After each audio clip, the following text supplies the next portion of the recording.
Accessories and packaging products. বর্তমানে দেশে ৬২ রকমের বেশি পণ্য তৈরি করেন এ খাতের উদ্যোক্তারা। মোট বিনিয়োগ ৪০,০০০ কোটি টাকার বেশি, আর কর্মসংস্থানের সুযোগ হয়েছে ৭ লাখের বেশি মানুষের।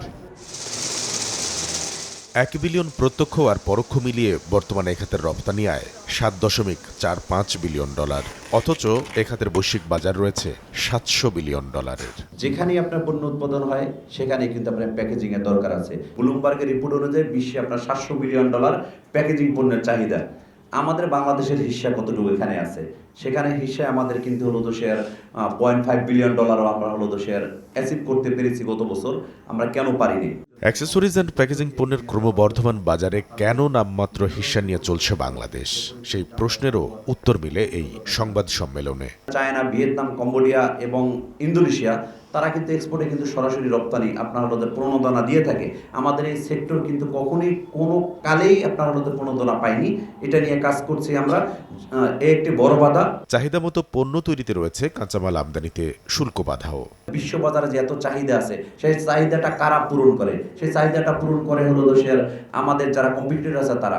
আমরা কেন পারি না? আমরা পারি না প্রথমেই আমরা 300 GSM এর নিচে কোনো পণ্যই পেপার আমরা কিন্তু বাংলাদেশে আপনার হলো শেয়ার শুল্ক মুক্ত সুবিধা আপনারা ইম্পোর্ট করতে পারি না। 58% থেকে আপনার 83% পর্যন্ত হলো সে আপনাদের এখানে ট্যাক্স দিতে হয়, ব্যাড ট্যাক্স সবকিছু দিতে হয়। নানা প্রতিবন্ধকতার মধ্যে গেল ৯০ দশকের আগে অর্ধশতের কম কারখানা থাকলেও বর্তমানে তা বেড়ে হয়েছে ২,১০০-র বেশি। যদিও এ খাতের সম্প্রসারণে ব্যাংকগুলো ঋণ দিতে চান না বলেও যুক্তি তুলে ধরেন এই ব্যবসায়ী নেতা। কোনো একটা ব্যাংক যেভাবে একটা গার্মেন্টসকে ফাইন্যান্স করে, ঠিক সেইভাবে গার্মেন্টস অ্যাক্সেসরিজ এবং প্যাকেজিং ইন্ডাস্ট্রিকে সেইভাবে ফাইন্যান্স করতে এগিয়ে আসে না। যদিও এখানে রিকভারি রেট কিন্তু খুবই ভালো গার্মেন্টসের তুলনা যদি আমরা বলে থাকি। এ সময় জানানো হয়, বিজিএপিএমই এর উদ্যোগে 18টির বেশি দেশের ৩৫০ জন প্রদর্শক ১,৫০০ স্টলে তাদের পণ্য মেলে ধরবেন আগামী ১৪ জানুয়ারি ঢাকায় শুরু হতে যাওয়া ৪ দিনব্যাপী গার্মেন্টস অ্যাক্সেসরিজ অ্যান্ড